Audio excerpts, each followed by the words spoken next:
All right, incredible innovation right there. And you can see even from the ladies, they're saying how this particular moving towards this direction. Actually, it's added value to their lives. That's why it's important for us to learn how to make the charcoal briquettes. And in studio, I have a very, very wonderful gentleman here. I have Ian Nyaga, who's a marketing specialist. Thank you very much for making time. Thank you for having me. And we also have Mr. Don Bosco Kirimi. Good to see you, sir. He's an agroecologist, environmentalist. You're a man of many skills, Kirimi. And I think we had a discussion about Azolla farming. You're also into that, which is very, very amazing. But for starters, charcoal briquettes. Kirimi. I know we've seen that story, amazing testimonies right there. But in simplicity, because they're using plastic materials, plastic waste, they mix it up with charcoal dust and whatnot. Simply put it, what is a charcoal briquette? Thank you for hosting us, Noah. So simply, charcoal briquette is a mixture of biochar, a binder, and water. So it is a very clean fire source need. And when we talk about biochar, as they have mentioned, it is even in-house friendly because all the carbon is already out of the materials, so it even lasts longer. Mm-hmm. The minimum one setup of briquettes can last is 6 hours. Mm-hmm. Yes. So simply, it's a very effective, sustainable fire source need, which the biochar we collect dry organic matter that is utilized. So we're also solving the issue of waste management. Okay. Yes. Wow. A very interesting mixture. Ian, I know you're the marketing specialist here, and just based on this speech in by itself, because majority of us traditionally we've cut trees, as we normally put it, tumechoma makaa, yeah? And makaa is all we know. The big question is, why is this not as popular as it should be? Thank you for having me. I'd say one of the reasons why we're not having briquettes being used in most households is because of the public awareness and the public information that the public have. Most people are not enlightened about why using briquettes would be a better source of the energy, as a source of energy for cooking, for using for boilers. Many households do not have that knowledge. So with good public awareness, with good public advocacy, I think this should be out of, should not be a problem in the future. Definitely. Yeah. Awareness is a huge thing, yeah? Kirimi, yes. Now for starters, this idea, I mean, is it something that has been there historically? Is it something that has come up recently? It is an emerging trend. Where do we stand? How far do briquettes go back? Thank you. It has been there. But as you notice with the climate change and with the recent rains, so we've really cut a lot of trees, which were an easier way of getting, because you see all this mixing, the ancient people didn't have, our grandfathers didn't have all this knowledge. What was easier was cutting trees, because at that time the forest cover was really large and they would burn their trees, but it was still there. The only thing, it was being used at an industrial level. The people who were aware of the environmental impact, and they were trying to cut down on their carbon emissions. So it has been there for the longest time, but it is becoming more popular. Like we did a market survey with our market specialists. We've walked around one of the big supermarket brands, and we only found them stocked at one supermarket within Nairobi. So it means also the demand is there, but the supply is also an issue. Okay. You see, like with the current cutting of trees, it has really caused a lot of deforestation, a lot of runoff, but this is a very good source of. Now we utilize already the current wastes that are filling our landfills, and we now utilize them to get clean fire source needs. Okay. Yes. You guys did a market survey? We did due diligence. Yeah. Talk to me. What were the interesting findings from this market survey, other than just noting that it's not many retail chains are stocking briquettes? What are some of the interesting findings that you had? In terms of numbers, because that is where I much lie, you find that 1 kg of briquettes in our local supermarkets retails between 120 shillings to 130 shillings. If you compare the same with in terms of the amount of githeri you can cook for 5 people, you'll use half of that capacity in terms of using briquettes as compared to charcoal. So with charcoal you tend to use approximately 200 to 20 shillings in terms of cooking githeri for 5 people, which is the main common meal for Kenyan households. But when you're using briquettes, you use half of a kg, which is approximately 60 to 70 shillings. Oh, yeah.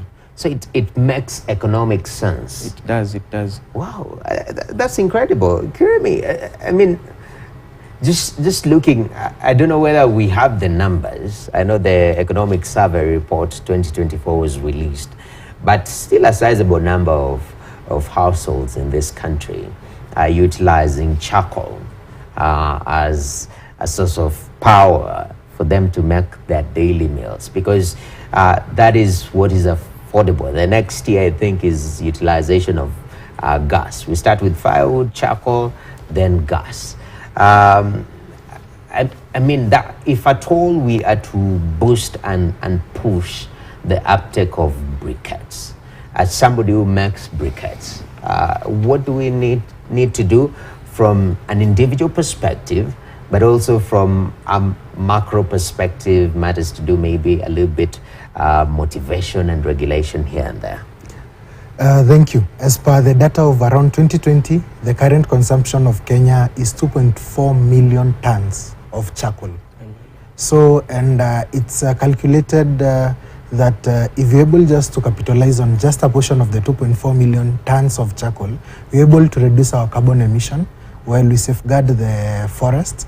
And I love your question, because how do we make the product more accessible and more well received by the customers? First and foremost, it's by strengthening producers like ourselves, because once the product is there, we won't have shortages in the market. Because you see, if there is glut in the production, you also need to let go of your stock. So first, it's empowering the producers. Now, because even if we talk about the briquettes and it's no longer there in the market, or it's hardly it's hard to find, because you see, like the market chain of briquettes, you have like the chicken producers. We headed towards the the cold period. They really need a lot of fire source, to heat their chicken. So the briquettes is their first and preferred option. So you see, part of the demand pull for people who produce, who they are known. Like ourselves, we are looking forward to getting some market from today, because we know already there is so much of the challenge of the market receiving the products, and ourselves, we have the capacities. And the other thing is, if the youths are able to be empowered, there's a lot of youths to be empowered. Ourselves, we project if there's a lot of, or we've given enough finances, we're able to give so much employment to the youths, because our current capacity of production is between 5 to 10 tons per day. But within good resources, we can even upscale to almost to even 100 tons, because the whole idea is having the machines, having the people who are at the base wasting their time. So it's all about utilizing the untapped resource, the waste, the youths, and even the market. Okay.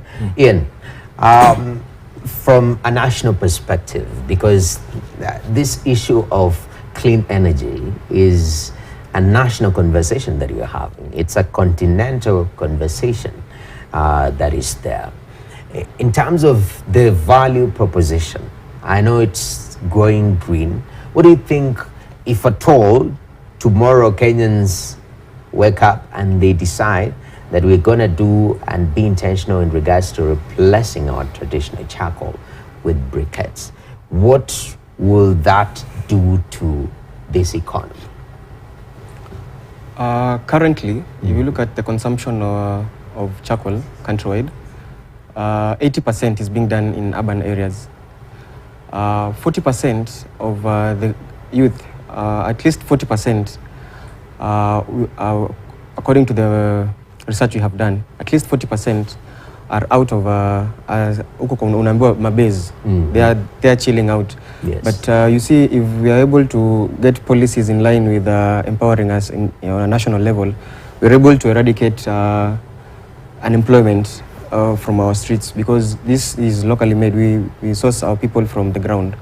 So a lot of the youth whom we've done marketing in various areas, such as even Embu, a lot of youths could be empowered and employed because it is an easy task and it is for the young blood. So we'd be taking a lot of untapped potential of the streets and making it towards regeneration of our revenue as a country. Definitely. Yeah. So much potential. I know right now everyone is talking about Mogoka ban, which is a very sensitive topic, but I'm glad that we're talking about briquettes and going green. We want to take a short break. When we come back, I know we've talked about empowering producers, making sure that we have proper equipment to bring these young men and women into the value chain of making briquettes, creating jobs at the same time, cleaning our energy. After the break, we'll be showing us how we can make briquettes and maybe what does it entail when you talk about mechanizing briquette making in the country. Stay tuned right here at the Farm Kenya Show. Remember, today is an interesting day that a lot of people will end that the Lord has made. But we take a short break, we come back with briquette making. Stay tuned.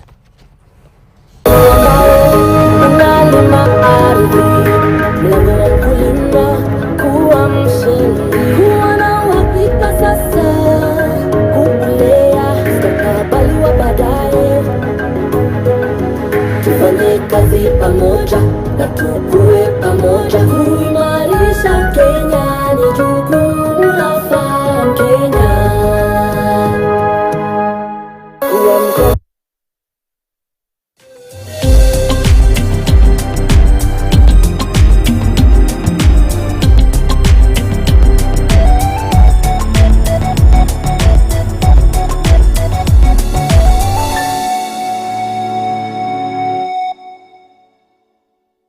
Lipia subscription yako uwe connected. Guswa hisia na drama na telenovela freshi, movie kali, documentaries, mziki na lifestyle channel. Changamka na Star Times. Let's get ready to download Star Times on app kwa burudani kemkem wakati wowote popote ulipo. Star Times, furahia maisha kidijitali. We asked the children, how many of you brushed this morning?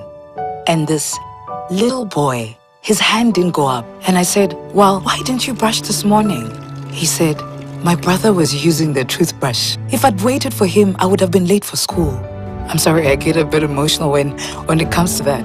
To be able to change a child's life, to be able to bring back that confidence about their smile, for me, is phenomenal.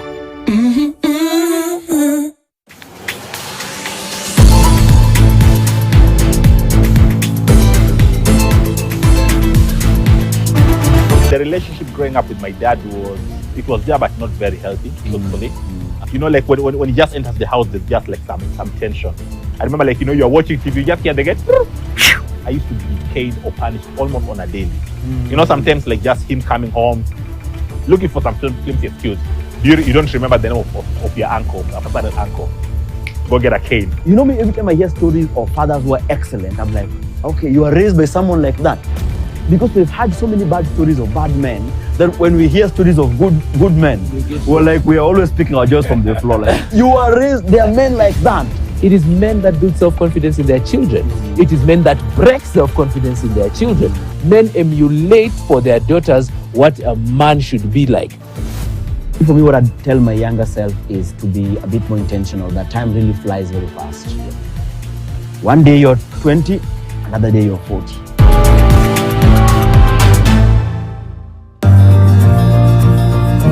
Move your money to an ABSA digital savings account and watch it grow. Earn 10% per annum paid monthly. Open an account online today. It's easy.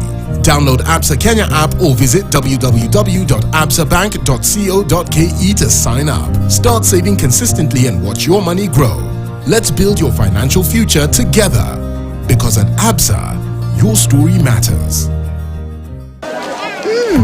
Colgate Herbal is formulated from a unique blend of natural herbs and is scientifically proven to strengthen teeth and keep gums healthy. Try Colgate Herbal, scientifically proven for strong teeth and healthy gums. Colgate Charcoal, the charcoal toothpaste you can trust.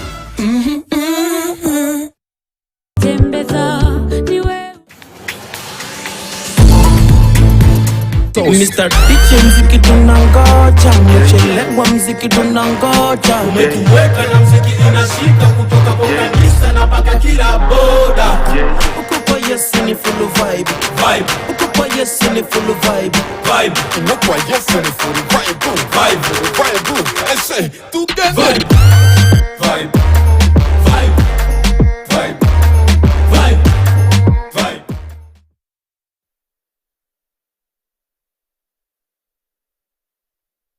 Kuwa mkono ambao unalima ardhi, mlango wa kulinda, kuwa mshindi, kuwa na uhakika sasa, kukulea mustakabali wa baadaye. Tufanye kazi pamoja na tukue pamoja, kuimarisha Kenya ni jukumu la Farm Kenya. All right, welcome back to the Farm Kenya show. And remember, we're talking about briquette making. And this is all about going towards the clean energy, but also at a very affordable rate. Now, looking at that particular story, of course, in studio, I have very wonderful people. I have Ian Nyaga, who's a marketing specialist, and Don Bosco Kirimi, agroecologist, environmentalist. This guy actually is into briquette making, and he says that a lot of, actually, the value chain is not yet open to briquettes.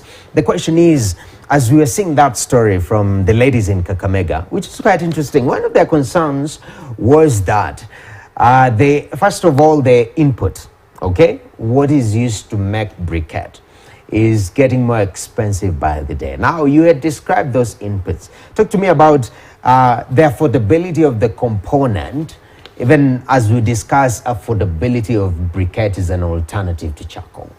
Thank you, Noah. So, it's very true. Initially, you see, part of, as I mentioned, the products used to make briquettes is biochar. Biochar can be replaced with charcoal dust.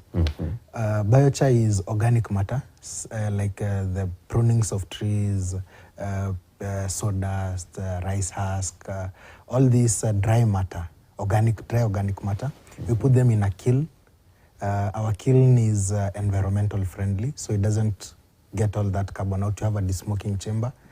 So that's where we get the first material. For ourselves, it's a little bit not very expensive because we have one more step to do, but we look for the dry matter itself. But you see now for the charcoal dust, that's where now the game is.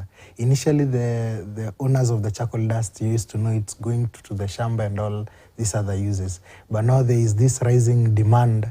And as we know, the demand and supply, so they see some value and they add in, because initially we used to get a sack at about 100, between 50 to 100. Currently, you get as high as up to 350 to 400 for the charcoal dust. Just to mention but a few, after the biochar, we also need a binder. Binders, there are different types of binders. There is soil, clay soil is a very good binder. But away from that, there is the use of flour. Specifically, cassava flour is very good, but with the current hunger, it's quite challenging to put in cassava into fire to burn it while our people are dying. So we prefer using the soil. But ourselves, aside, we have, I brought our own special secret mixture, which is also by the side, but we'll have the homemade simple, because we need, our approach today was to empower our people back at home, specifically our mothers, who are really suffering a lot in this. You see, away of even the charcoal itself raising the prices, they don't have even that money. So a way of even saving the environment impact, you also want to have some economic impact. So you want for the simplest formula that you can round off to the nearest briquette without so much of the hassle. Okay. That is currently today we're using the charcoal dust, a little bit of soil, but the best is clay soil, and some water, just that. But the ratios, maybe just to mention, because you know, Noah, your show really is very good at empowering our communities, because you see, like the Azol and all these shows, very many people go back and watch and they really learn a lot. So for the ratios of this, we use biochar of 10 kgs, a binder of 1 kg, and we use water. But if you need it to burn better, there is a way we decarbonize. We remove the carbon from the sawdust. As you had the Ricarda women who are very enthusiastic at the environmental impact, they said there is the smell. So if you put the sawdust that has the carbon in its natural state, it has a lot of smoke, and it now beats the essence of the in-house friendly. So we have a process of how we remove the carbon. Now, because of all this hassle, we came with the rounding it off to the nearest. You make dry it. If you are in the flats, you put it in the balcony. After 1-2 days, you have. So it's now a sustainable way. You make every other day, you make maybe 1-2 tins for yourself, and you know after 3 days you have enough for cooking. Oh, yes. That's interesting. Even from a business perspective, it's very interesting how you guys are tapping into the value chain. It's almost you're going back and involving people in the initial process that they wouldn't necessarily go into that. Yeah, trying to source all these components. We mix it for you, give it to you, then you can mix as per your convenience when you need to use it. We've spoken about charcoal dust, and a lot of people who are selling charcoal, they are now realizing the value. And since you are the marketing specialist here, has there been a conversation, even for people in the charcoal industry, to sort of start transitioning? And that is there an economic and bottom line proposition for them to say that actually you can stop selling the charcoal and transition into a full briquette, which is good for the environment? Thank you for that question. You see, this all starts with some aspects such as policies. From the national level, if you can have policies from different stakeholders whereby we discourage the use of charcoal, then you find, as you see, Mogoka is being done at the coast of place. You can discourage by using policies whereby people find it hard to sell charcoal itself, thereby giving us a leeway to be able to impact this to the market and even sell it easily. Because now, if charcoal is less and briquettes are more in the market, then we'll be able to beat the logic. Also, we'll beat the logic, we'll be able to have briquettes being used as the alternative source. Definitely. Yeah. Kirimi, one of the arguments that we see with the propagation of charcoal, first of all, if you've traveled the country, you are in the deepest part of Baringo, you find somebody has erected a sack there, they're selling by the roadside in the middle of nowhere, because either they have access to the trees and they are making an economic value to it by at least making charcoal. In regards to reaching those far-flung areas that traditionally have utilized charcoal, and charcoal is their day-to-day earning, that replacement and maybe making a case for briquettes, is it something that is possible? And if it is possible, how do you approach that? Thank you for that great question. I'd like to pick up from where you had asked him, the value proposition, because it goes back to the charcoal burners. If there is no more charcoal, the briquettes become the next replacement. So it is very true. To those people back in Baringo, the only thing is they need a market, because every other person is looking for some incentive to be able to have a very good balanced socioeconomic life. So if they're able to put up, instead of charcoal, briquettes, and they have market, they'll do that. So direct to the point is we need the market well sensitized, and people using charcoal to be discouraged, first for the environmental impact, so that they're able now to help and assist reduce the carbon emission through empowering now the same charcoal burners who become briquette makers. So it's a very good equation and a very simple. As Bill Mollison mentioned, the problem is the solution. So our problem is the charcoal burners who are making the charcoal available. So the same solution. We just give them enough market and give them the empowerment. They'll keep aside the charcoal. Definitely. Yes. Ian, even before now we transition to making the briquettes and learning how to do so, I think one of the beautiful things that we've had in this country is the issue of devolution, because it's simplified governance in a very interesting ways, and even policy-wise, a county at least, or a sub-county, is a small enough entity to be able to interrogate how policies impact us. Talk to me about utilizing and riding on this tool we call devolution and counties to bring change, especially transitioning to green and also cleaner energy. Thank you for the question. I will give an example with a county that I've done quite a good research on. That is Embu County, where I come from. We grow tea as among our many cash crops.